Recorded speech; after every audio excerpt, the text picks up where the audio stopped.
Het is weer tijd voor... Check!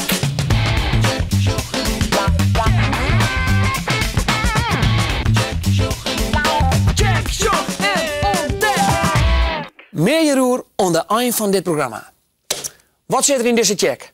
Op de RSG in Snits had ze een super jonge leerling. Ze hier nou in groep 6 van de basisschool zitten moeten, maar ze wordt haar tegen op het gymnasium. Alit is een beetje aan de bleke kant en ze kent dus wel wat zinnen en wat vitamine D broeken. En in het Natuurmuseum in Ljouwert, daar kist in Tjinkel maar een hele grote bek. En tinker omdat hij net te pakken krijgt. Maar nou eerst.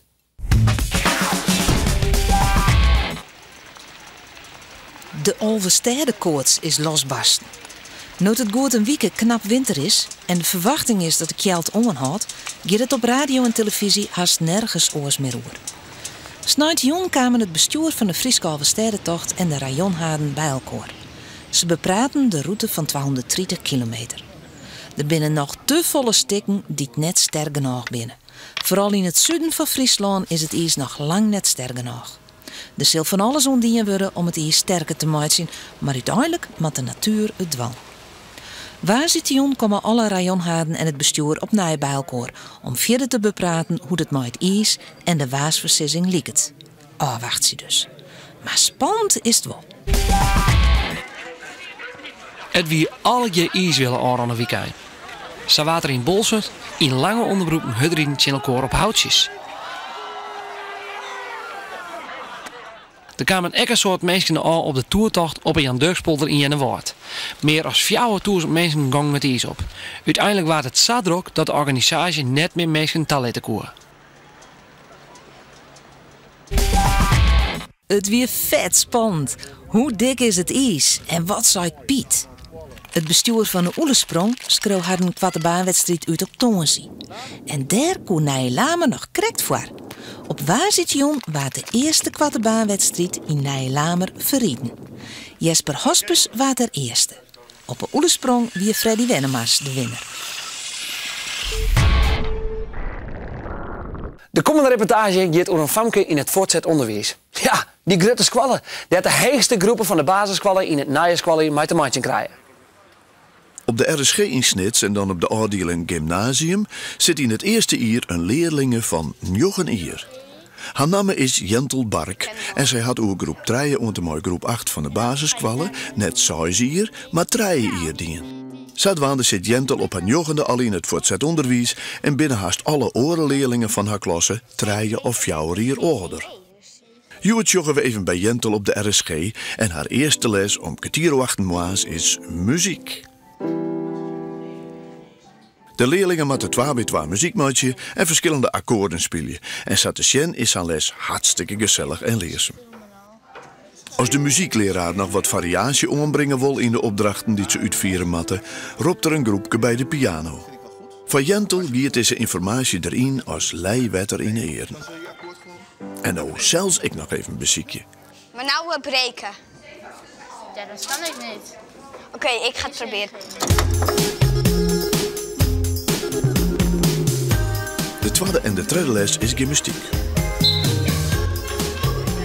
Urenlang. Heerlijk om met de groep warming-up te doen.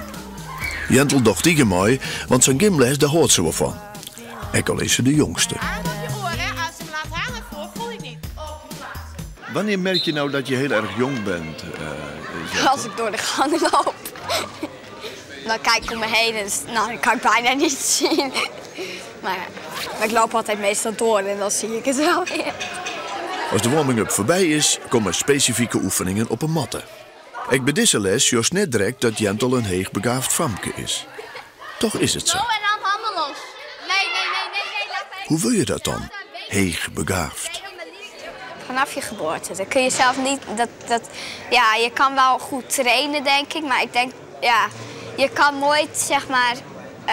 het is gewoon wat jij bent. En het niet, je kan er zelf niet veel aan doen. Het is niet zo dat jij dan jezelf nog helemaal naar de top kan brengen met hoogbegaafdheid. Je kan wel veel trainen en goed oefenen en zo. Maar ik denk niet dat als jij zelf, zeg maar, laagbegaafd bent, dat je dan zelf nog naar hoogbegaafd kan brengen.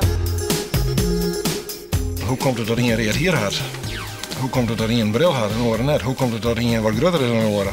Hoe komt het dat hij een goed voetballer kan en oren net? Het is aanleg. En je wordt met bepaalde kwaliteiten geboren en iedereen heeft er wat meer van dan oren. Jentel had berekenen dat ze met 14 jaar het gymnasium helly kan. Dat had ze zijn voordeel, want als dan naar de disco was, dan hoeft die lerende niet meer onder te leien fietsen. En binnen nog meer positieve dingen te bedenken. Ja, je kan gaan doen wat je wil. En misschien als je dan bijvoorbeeld een jaar naar Afrika wil of zo, daar kinderen helpen als jij dokter wil worden of zo. Dan kun je dat misschien doen, want je bent toch al niet zo oud dat je afstudeert. Een nijvak voor Jentel is Latijn. En daar kan ze goed in mooi komen. Voor de leraren van het gymnasium is het ook oors, zijn jonge leerling. Ik zag het in eerste instantie heel eerlijk gezegd niet zo zitten. Want ik heb zelf ook een vriendin gehad die 9 was toen ze naar de middelbare school ging. En ja, je hebt toch, denk ik sowieso wel een sociale achterstand. Alleen bij Jentel dacht ik in het begin, oh nou ja, klein meisje en toch 9. Maar nu heeft ze komt prima voor zichzelf op. Dat heb ik al wel gemerkt.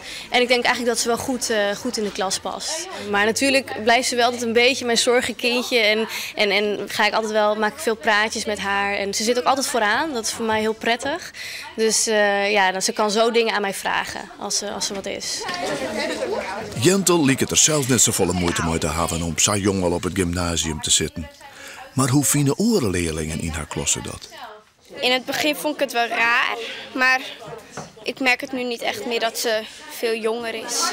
Ze is alleen een beetje kleiner. Het was op het begin wel heel erg raar en wennen natuurlijk, maar het is, nou, ik vind het niet kinderachtig, maar ja, ik trek ook niet heel veel met haar op. Ze is wel aardig, maar het is wel anders. Gewoon anders dan meisjes van 12 of zo. Ze kan heel stil zijn, maar ook heel druk. Vind je haar zielig? Nee. Nee, ik vind het niet zielig. Ik vind het heel knap dat ze hier is. Is het verheefbegaafde Ben wel goed om zo jong al naar het voortgezet onderwijs te gaan? Elk Ben het recht op onderwijs wat bij hem of haar past. En het kan voorkomen dat ik in dit geval, dat Famke zo slim is, ja, dat de basisscholen dat ik eigenlijk naar bieren ken. En dat je dan toch wat jij dan uit voortgezet onderwijs dan maar doet. Ja, die Jentel is net zo snotterig. Groep 3, 4, 5, 6, 7 en 8 had ze in 3 jaar in. Ik had er misschien wel 6 jaar in.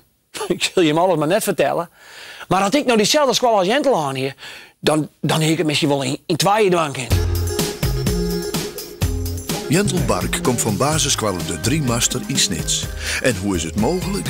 In dezelfde klasse van Jentel op het gymnasium zit ik Michael, die op 10-jarige leeftijd de oerstap maakt naar dit gymnasium. En van welke basisschool komt Michael? Correct. Ik van basisschool de 3 master uit Snits.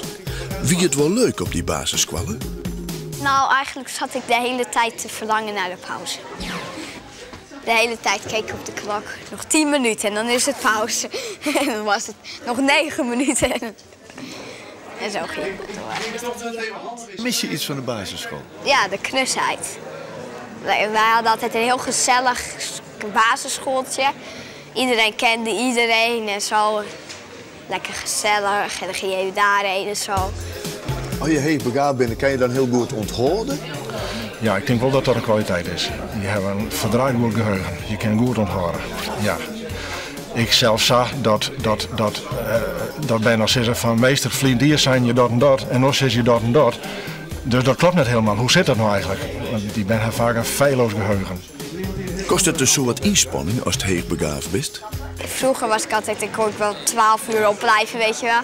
En nu dan om 8 uur heb ik zoiets van, oké, even nog tv kijken en dan maar lekker naar bed gaan.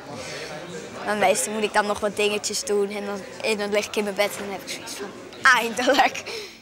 Gosse Bruinsma is teamleider onder RSG en had ik een soort maatje gehad met de oerstap van Jentel naar het gymnasium.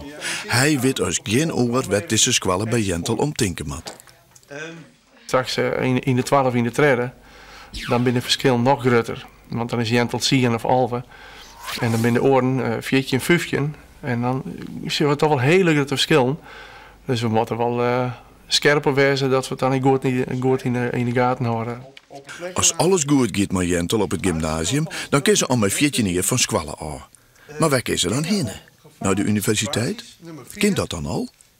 Geen flauw idee. Dan is er niks. Nee. En daar hebben we het ook al gehad met HTMM en met de directie van Squallen. Maar wij zien op een legere Squallen wie ze echt kleren. Hier ze daar nog zitten, dan dat hier helemaal niet goed van geweest. En met HTMM heb ik zijn begin het avontuur aan. En op het moment dat er problemen zich voordoen, dan geef mij snel naar de tafel om te zeggen hoe we het opredden kunnen. Jentel had het oos en het zin op het gymnasium, maar toch mist ze wat. Ik vind het hier niet echt vrolijk of zo. Het was daar wel echt zo. Dat is het enige wat ik mis, denk ik.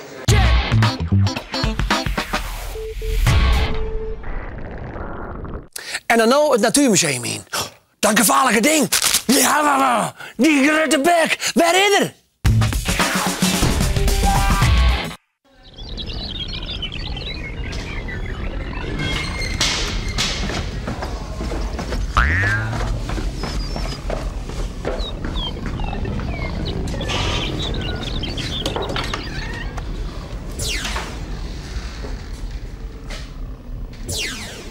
Dit zeggen je mij nooit, hè? Dit is het depot van het Natuurmuseum.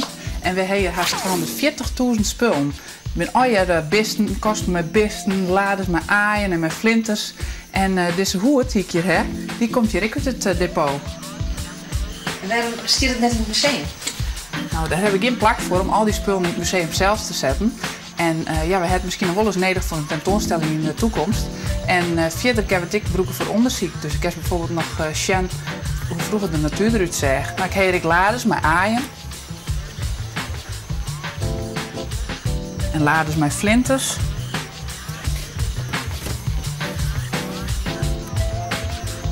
Ik heb hier een krokodillenbek. En die krokodillenbek die had vroeger in een squallenstok in Lauwert. En de haatmaster van die squallen die had die bek uit Indië hellen. En daar hebben de ondogen ze ben met de hand. Dan moesten ze die tussen de bek liggen en die werden dan even aantroot. Hoe gaat zie? Ja, dat weer wel heel zielig. Ja, nou, dat zie je. Ja, zeker. Nou, ik wil je nog wat meer zien letten. Dat zit hier achter in de kast, dus je mag wel even meekomen.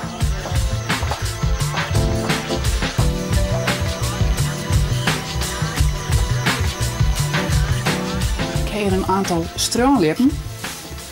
En deze heeft hier een hele scheve snavel. Nou, normaal sprutsen dan zie ik het zo'n straalip, die zie ik het eten in de groen. En daardoor sliet die snavel dan. Maar bij deze is er iets misgegaan en nu is die hele snavelbriek gegroeid. Schande dat hij net in het museum staat. Ja, hij is wel, maar we krijgen nog meer tentoonstellingen, dus ze ben vast nog wel eens te zien voor de meesten. Nou, en ik zou je hem eigenlijk nog volle meer vertellen kennen hier hoe het depot, maar dat doe ik een volgende keer. En Aliet. Ja, die rent vanzelfs wel lekker in de boerenloft. Hey, Aliet. Hallo? Wat nou, Aliet? Je het goed? Bliksem, wat hebben je nou een fiets in? Dus 16 bronnen. Oh, hé, wat goed is mijn hops. Ik, wie in sliep van? Wat, Ja, wat hè? Maar is mij het vreetje, wij komen bij die. Oh ja, de zinnen. Ja, ik zou het over de zinnen vertellen. Maar ja, het is winter, hè. En daarom dacht ik pak die zinnenbank er even bij. Maar nou, wie in sliep van? En ik... Oké, Aliet. Ik zal wel even naar de kant op. Ja, doei. Doe die kosten nog even tegen Reinoud. Ik meld me aanzend bij die. Dag. Oké, Aliet. Ontaanzend. Ja, daar kunnen we dus net even bijwijzen. Want Aliet moet even in de klein en dat kost het wel even wat tijd. Maar dan kunnen we intussen wel mooi even zien naar een spiksplinter naar je trekkie. En die is opgenomen op wel 4000 meter hoogte. En waar het exact die in heeft, dat moet je hem zelf maar even bezien. Hey doe, het is tijd voor een spiksplinter naar je trekkie. En jawel, ik ben het en ik ben hier in Oostenrijk in Kaproen. En wat ging ik naar mij aan? Ik ging me hier een 360 man op een piste. En dat is hartstikke stoer dat je hem straks zelfs op wintersport beginnen. Wat belangrijk is natuurlijk een goede helm en een goede bril. Maar wat ik heel belangrijk is, om je gewicht te verplaatsen. Van je vaste voet naar je achterste voet. En je boppenlichaam een beetje draaien. Dan gaat het eigenlijk vanzelfs. Zo maar.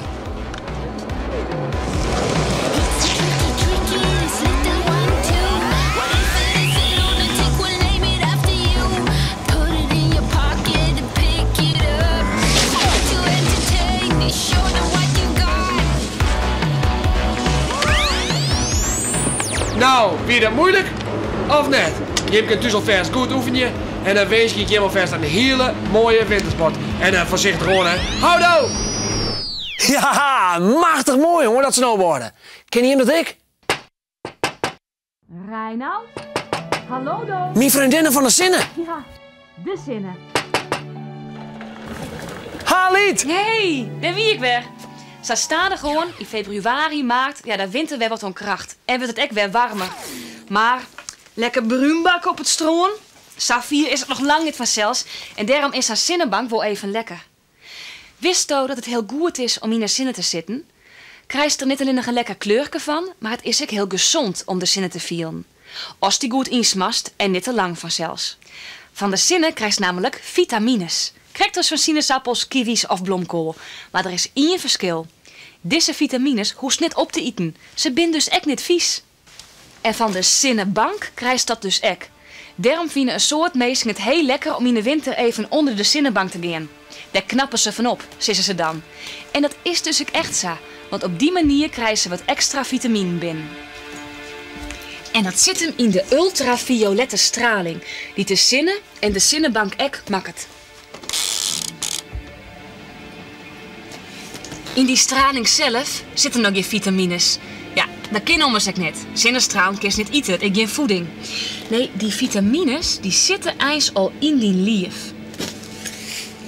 In het vet wat vlak onder die hoed zit. En als het nou gewoon vet is, dan kan die lichaam er net zo volle mij.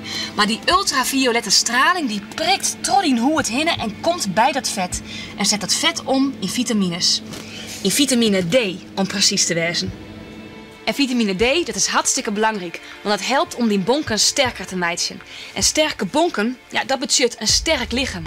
En dat klopt het ook wel, want in de simmer, als een heel soort zinnen hoe die hinnen krijgt, ja, dan viel die vaak ook volle sterker en beter als in de winter.